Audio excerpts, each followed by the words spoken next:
आज वो एक गुप्त सूत्र आपके साथ साझा करूंगा, जिसे अपनाते ही आपके मन का बोझ हल्का हो जाएगा और आप उस इंसान की यादों से पूरी तरह आजाद हो जाएंगे जिसने आपको चोट पहुंचाई है। जब आपके जीवन का हर सगा संबंधी, हर प्रिय मित्र और हर वह इंसान जिस पर आपने खुद से भी ज्यादा भरोसा किया था, संकट की घड़ी में एक एक करके आपका हाथ छोड़कर दूर खड़ा हो जाए, तो उस गहन अकेलेपन और सन्नाटे में अपनी आत्मा को संभालना इस जग की सबसे बड़ी साधना बन जाता है।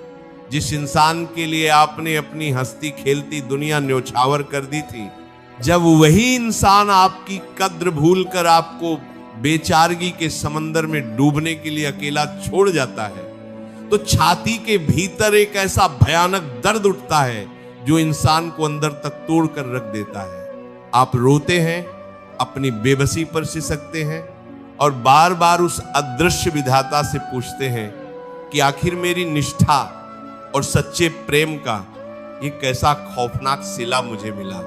इस भयानक अकेलेपन और अलगाव की घड़ी में इंसान का पूरी दुनिया से और अपने आप से विश्वास पूरी तरह डगमगाने लगता है। दिन का उजाला भी रात जैसा अंधेरा प्रतीत होने लगता है, भोजन जहर जैसा महसूस होता है और मस्तिष्क में 24 घंटे केवल वही पुरानी बातें, वही अपनों का दूर जाना और वही उपेक्षा का मंजर किसी बुरे सपने की तरह घूमता रहता है।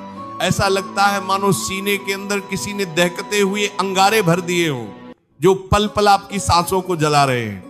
आप जिससे भी मदद मांगने जाते हैं, वही कोई न कोई बहाना बनाकर अपनी नजरें फेर लेता है।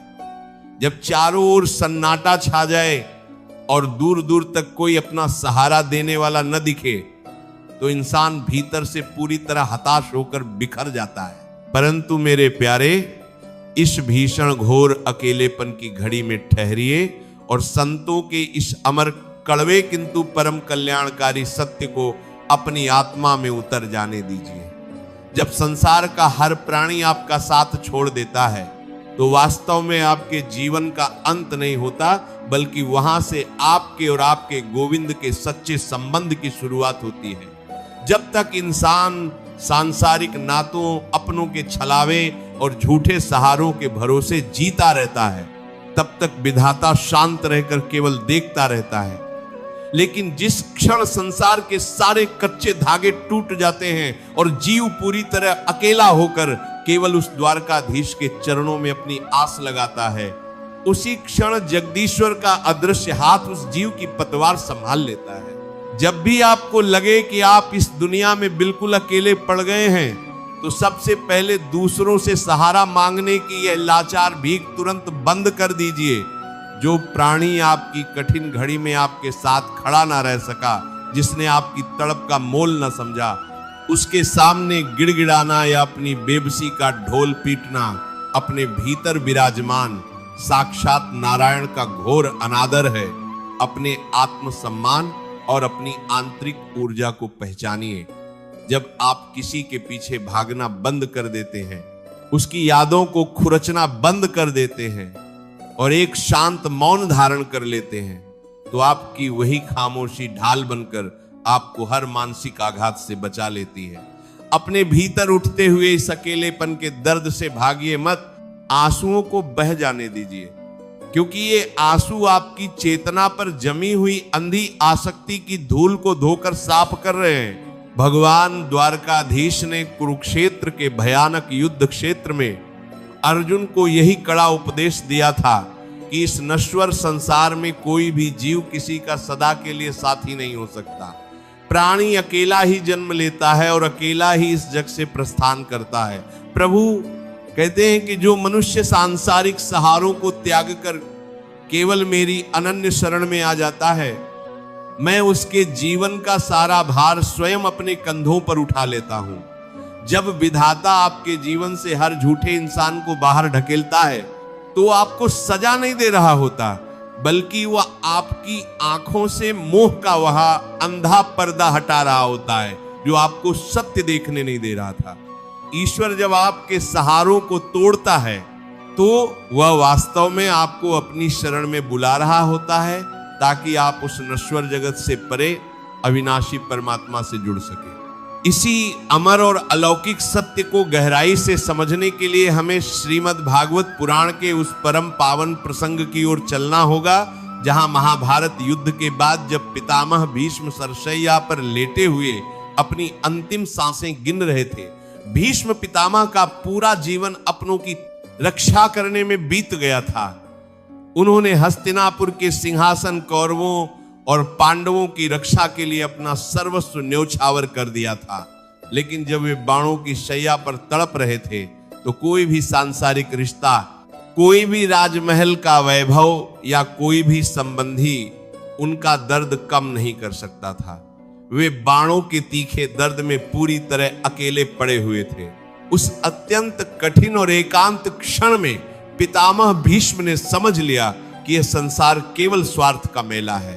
उन्होंने अपनी आंखों से हस्तिनापुर के मोह को हटा लिया और अपनी पूरी चेतना को साक्षात सामने खड़े भगवान श्री कृष्ण के पावन चरणों में विलीन कर दिया। भीष्म जी ने आंसुओं से भीगी आंखों से प्रभु की स्तुति करते हुए कहा कि हे नाथ, मेरा यह मन जो अब तक संसार के नातों में भटका हुआ था, आज मैं इसे निष्काम भाव से आपके श्री चरणों में समर्पित करता हूं। जब भीष्म जी ने अपनी अंतिम दृष्टि प्रभु के श्यामल रूप पर टिकाई तो साक्षात गोविंद ने उन्हें अपने परम पद में स्थान दिया।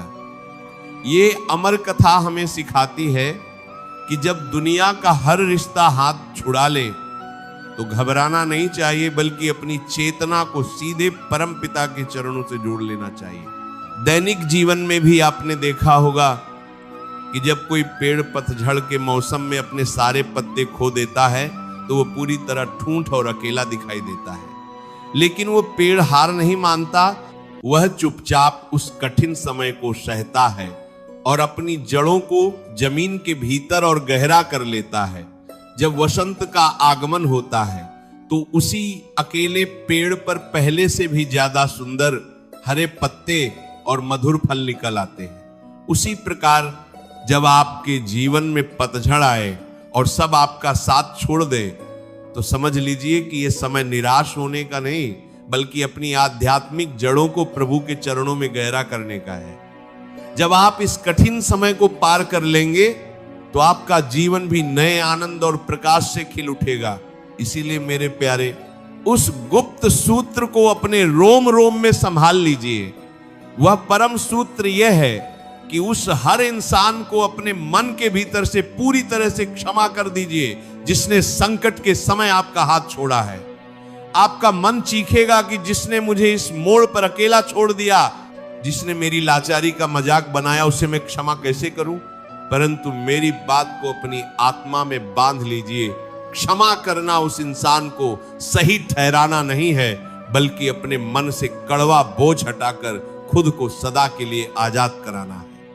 जिस क्षण आप कहते हैं कि हे नाथ, मैंने इस इंसान को आपके न्याय पर छोड़ा और अपने मन से क्षमा किया, उसी क्षण आपके सीने से 100 मन का भारी पत्थर हट जाता है और आप मानसिक रूप से पूरी तरह स्वतंत्र हो जाते हैं। इसके पश्चात अपनी बिखरी हुई चेतना और ऊर्जा को समेटिए। अपने ज्ञान, अपने कर्म, अपने स्वास्थ्य, अपने करियर और अपने चरित्र को निखारने में अपनी पूरी शक्ति झोंक दीजिए। मौन रहकर केवल अपना धर्म और पुरुषार्थ कीजिए। जब आप शांत होकर अपने सत्कर्म के मार्ग पर आगे बढ़ते हैं और अपनी मेहनत से ऐसा मुकाम हासिल करते हैं जो उन छोड़ने वालों की सोच से भी परे हो, तो आपको अकेला छोड़ने वाले प्राणी अपनी ही नजर में गिर जाते हैं और पश्चाताप की भयंकर आग में जीवन भर जलते हैं। परंतु तब तक आप इतने उच्च आध्यात्मिक और सांसारिक शिखर पर पहुंच चुके होंगे कि उनकी उपस्थिति या अनुपस्थिति से आपको कोई सरोकार नहीं रहेगा। जीवन का सबसे शाश्वत और कड़वा नियम यही है कि कर्म का चक्र कभी खाली नहीं जाता।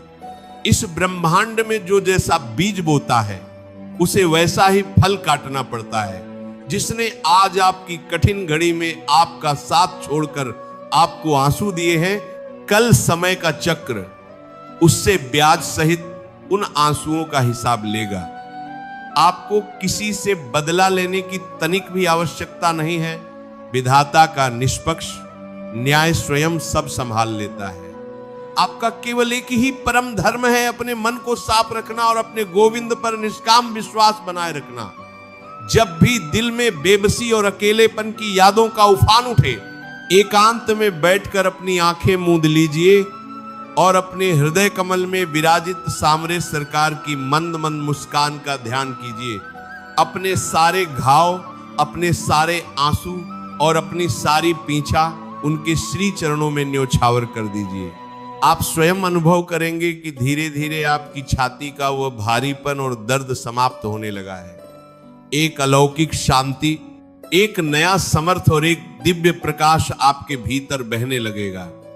आपके होठों पर एक शांत और असीम मुस्कान तैरने लगेगी और आपको बोध होगा कि किसी सांसारिक इंसान के चले जाने से आपका जीवन समाप्त नहीं होता, बल्कि आप पहले से कहीं ज्यादा शक्तिशाली, शांत, स्वतंत्र और आनंदित हो गए हैं। समय की धारा अत्यंत तीव्र गति से बहती है। आज जो अकेलेपन का अंधकार आपको निगलने को आतुर है, कल इसी अंधकार को चीरकर एक अत्यंत देदीप्यमान और स्वर्णिम प्रभात का जन्म होगा। अपनी आत्मा पर विश्वास रखिए, उस सर्वशक्तिमान के न्याय पर भरोसा रखिए और अपने सत्य मार्ग पर निडर होकर बढ़ते चले जाइए। यदि आज के इस पावन सत्संग ने आपके दुखी हृदय को जरा सा भी दुलार दिया है, आपके बहते आंसुओं को पोंछकर आपको एक नया आध्यात्मिक बल प्रदान किया है, तो इस वीडियो को तुरंत लाइक कर दीजिए। इस दिव्य संदेश को अपने उन सभी स्नेहीजनों, मित्रों और परिवार के सदस्यों के साथ अवश्य शेयर करें जो आज किसी न किसी मोड़ पर अकेलेपन और अपनों के छोड़ने की पीड़ा से टूट रहे हैं, ताकि उनकी भटकती चेतना को भी परम शांति और सही दिशा मिल सके। ऐसे ही और भी गहन, भावुक और जीवन का कायाकल्प कर देने वाले आध्यात्मिक विचारों को निरंतर सुनने के लिए इस चैनल को अभी सब्सक्राइब कर लीजिए और पास में बनी घंटी यानी बेल आइकन को दबाना बिल्कुल मत भूलिए, ताकि ज्ञान की कोई भी धारा आपसे ओझल न हो पाए। अपने मन के उद्गारों को व्यक्त करने के लिए और अपने भीतर उस परमात्मा की उपस्थिति दर्ज कराने के लिए कमेंट बॉक्स में पूरी श्रद्धा और प्रेम के साथ राधे राधे अवश्य लिखें। राधे राधे। जय श्री कृष्णा।